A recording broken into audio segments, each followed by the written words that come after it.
কৃপণ রবীন্দ্রনাথ ঠাকুর।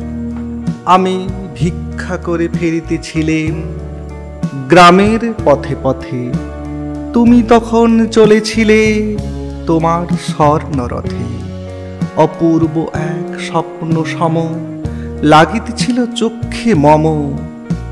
কি বিচিত্র শোভা তোমার, কি বিচিত্র সাজ। আমি মনে ভাবিতেছিলেম এই কোন মহারাজ।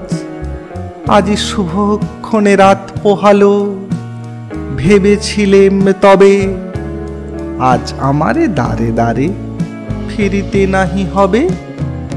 বাহির হতে নাহি হতে কাহার দেখা পেলেম পথে। চলতে রথ ধন ধান্য ছড়াবে দুই ধারে।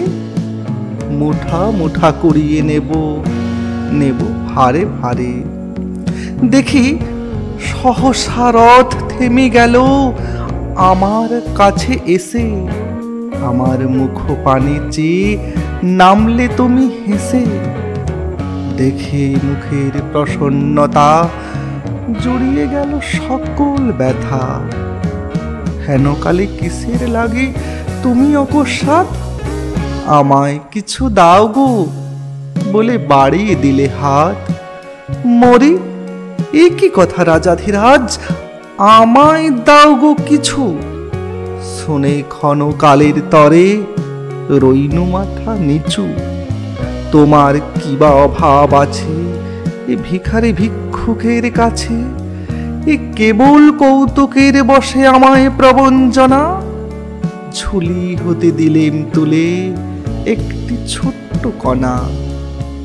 যবে পাত্রখানি ঘরে এনে উজাড় করি, এ কি ভিক্ষা মাঝে একটি ছোট সোনার কোনা দেখি। দিলেম জারাজ ভিখারি রে, স্বর্ণ হয়ে এলো ফিরে। তখন কাঁদি চোখের জলে দুটি নয়ন ভরে। তোমায় কেন দিইনি আমার সকল শূন্য করে।